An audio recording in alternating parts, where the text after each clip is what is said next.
La voz de los protagonistas. En Contextos. Así es, vamos a platicar a continuación. Con Osvaldo, sí, con Osvaldo Valenzuela, él es administrador de la Casa del Migrante, nos acompaña esta mañana. Osvaldo, gracias por estar con nosotros. Hola, muchas gracias por la invitación, es un gusto poder saludarles a ustedes y al auditorio. Y bueno, pues es el tema de la pregunta de hoy, estamos solicitando la opinión del auditorio de las deportaciones de migrantes desde Estados Unidos y para que tú como administrador de la Casa del Migrante le presentes al auditorio un análisis de la situación de las deportaciones de migrantes desde los Estados Unidos, que bueno, llegó a niveles históricos con Obama y paradójicamente el discurso bélico y agresivo de Donald Trump pues no coincidía con las cifras porque con él se redujeron al inicio de su administración, sin embargo, ahora siguen a la alza. Exactamente como usted lo señala, licenciado, con Obama se alcanzaron niveles históricos, era como un doble discurso, el estar hablando de pues cierta protección a los derechos humanos, etcétera, etcétera, pero al mismo tiempo las deportaciones con los migrantes estaba en niveles históricos. Ahora en la entrada de la administración Trump pasó algo muy interesante. Bajaron un poco, pero ya para este 2018 retomaron sus mismos niveles o hasta aumentaron en un porcentaje muy alto, ¿sí? Nada más quiero hacer un paréntesis. Ahorita que venía escuchándolos, un radioescucha mencionó que Donald Trump está en su derecho, que pues llegan hasta estorbar, creo que escuché. Sí. Ese tipo de comentarios, pues la verdad es que sí son muy lamentables porque si bien es cierto, pueden infringir ciertas leyes los migrantes allá en los Estados Unidos o hasta en nuestro país, el hecho de que vayan a buscar una mejor vida no es por culpa de ellos, no es porque quieran estorbar, vaya, a una sociedad que siempre se ha caracterizado por ser el sueño de miles y miles de pueblos alrededor del mundo, porque Estados Unidos está compuesto por migrantes. Vemos su historia y es una nación migrante totalmente. Entonces sí, ese tipo de comentarios los ves en Estados Unidos y ahora los ves más en México también. Bueno, nada más quería hacer un paréntesis con esto. Y bueno, fíjese, por ejemplo, el promedio diario el año pasado de deportaciones desde los Estados Unidos era de 130 personas al día. En 2018 aumentó hasta 183 a inicios de este año. Son estadísticas recientes, vaya, porque las estadísticas en cuanto a la migración, como son personas que pasan desapercibidas, son fantasmas por la sociedad, es más difícil el tener datos exactos, ¿sí? Y por ejemplo también el único... la migración aquí en América del Norte se compone sobre todo por el triángulo de la migración, se le llama así, que es entre Honduras, El Salvador y Guatemala. Y de estos tres países, además de los mexicanos que siguen migrando hacia los Estados Unidos, el único país que tuvo una baja en cuanto a deportaciones fue El Salvador, perdón. Guatemala y Honduras se mantuvieron y subieron sus deportaciones. De hecho, El Salvador registró una caída del 41% en sus expulsiones desde México y desde los Estados Unidos.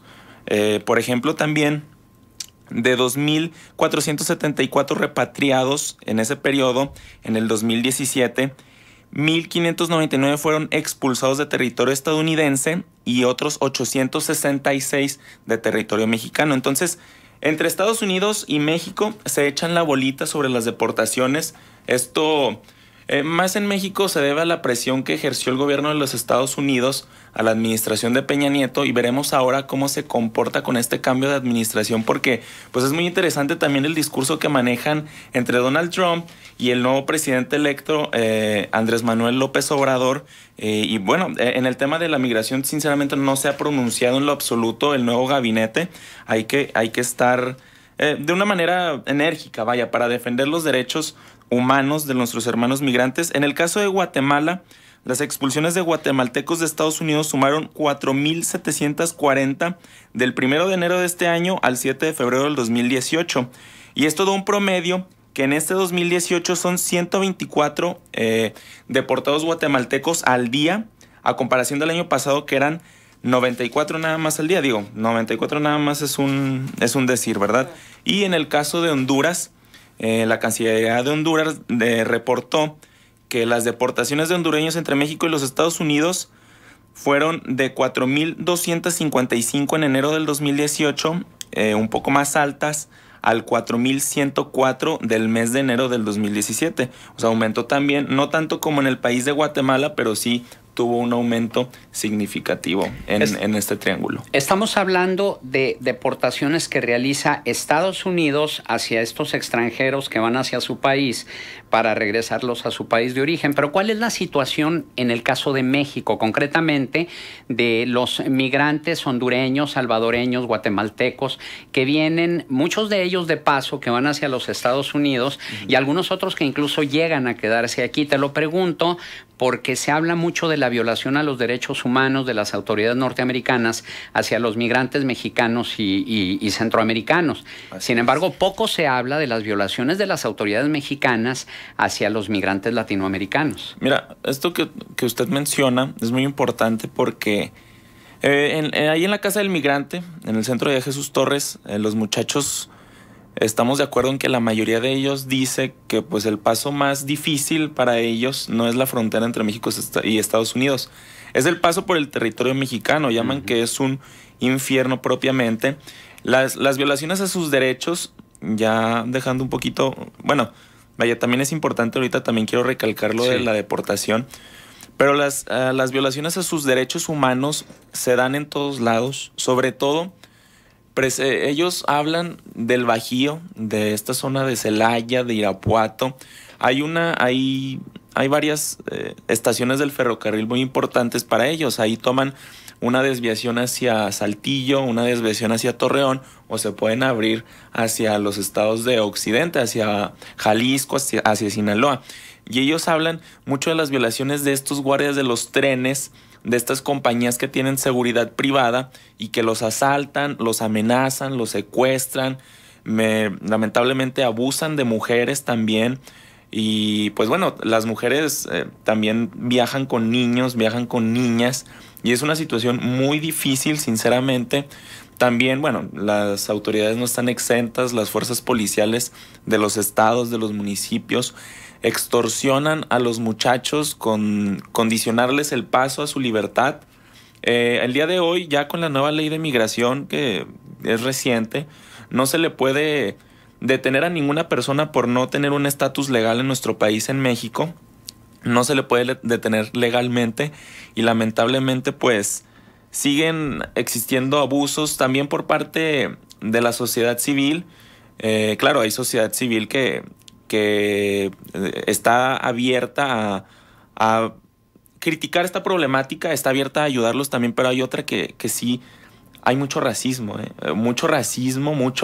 y es que es contra hermanos centroamericanos y contra otros migrantes del país. Exactamente, digo, por ejemplo, en Centroamérica se da mucho la migración hacia nuestro país en todo, pues la República Mexicana, a excepción de Tijuana, que ahí se presenta la migración de haitianos. Es un fenómeno también que se está dando en los últimos años. Pero hablo de racismo porque ha habido, en los últimos años nosotros nos quejamos de cómo tratan a nuestros connacionales en los Estados Unidos, y de la misma manera como los estadounidenses tratan a los mexicanos, nosotros tratamos a los centroamericanos en su paso por nuestro país. Incluso peor en muchas ocasiones. Sí, es una situación muy lamentable también, pues lamentablemente hay grupos criminales que también los extorsionan, los reclutan para sus filas. Ajá. Ahora, ¿cuánto le cuesta a un migrante centroamericano llegar hasta Estados Unidos? En términos económicos, puede salirte gratis, entre comillas, por viajando en el tren, pero lo que más se presenta es que ellos solicitan a sus familias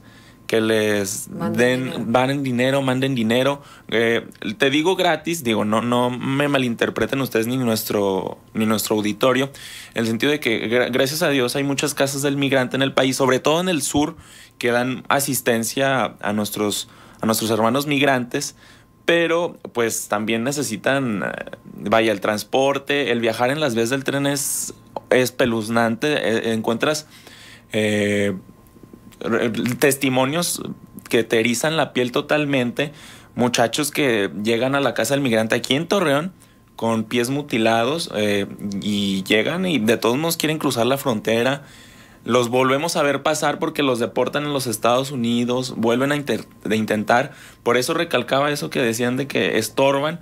Es que no estorban. La cosa es que las condiciones en los países centroamericanos, si las condiciones en México son difíciles a veces, en Centroamérica la condición está tristísima. Ellos van a hacer trabajo que generalmente muchos ciudadanos de Estados Unidos no quieren hacer o no tienen a veces las ganas de hacerlo, ¿no?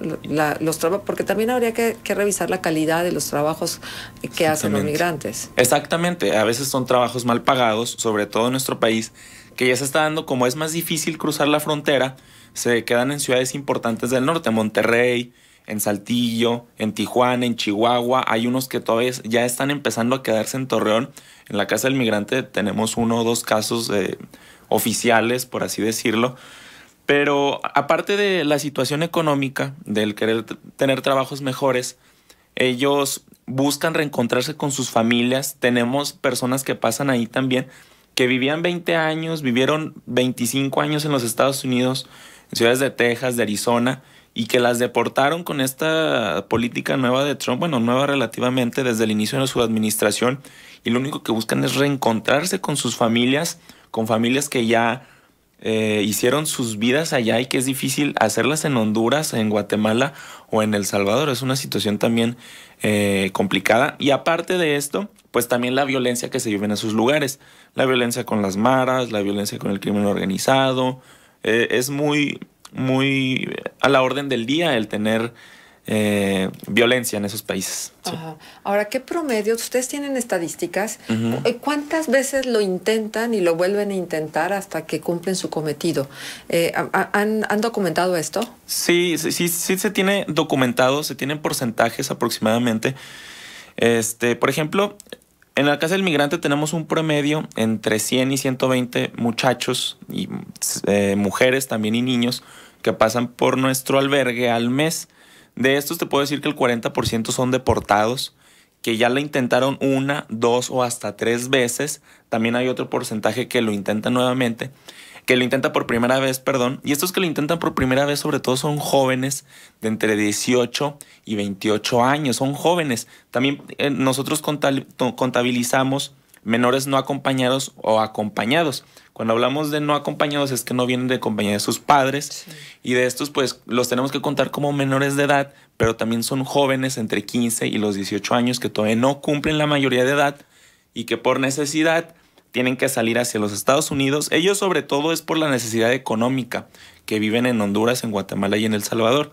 Y otros también para juntarse con sus familias. ¿Qué tanta de esta población migrante? Porque luego también hay etiquetas y hay historias que no corresponden a la realidad y que creo que es importante quitar esta percepción errónea de los migrantes.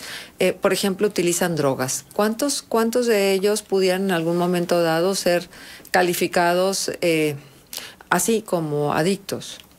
Muy pocos. En nuestras estadísticas, muy pocos. Si no es que casi ninguno, ¿verdad? Es porque ellos no... Bueno, de la mayoría de ellos, un 99%, lo único que quieren es cruzar rápido.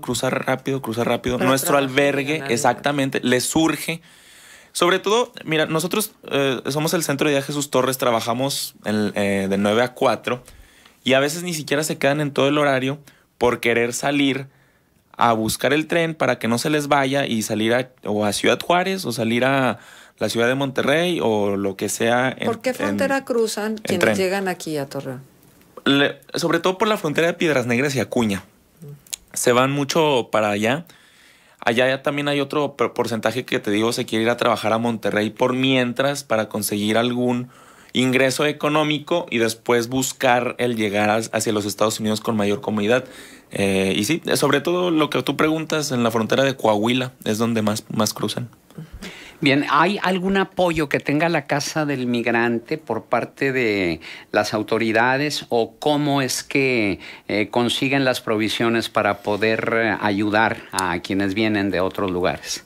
Mira, la Casa del Migrante se fundó hace 7 años por iniciativa de Jesús Torres Fraire, que en paz descanse, falleció y su obra comenzaba a florecer, tal cual.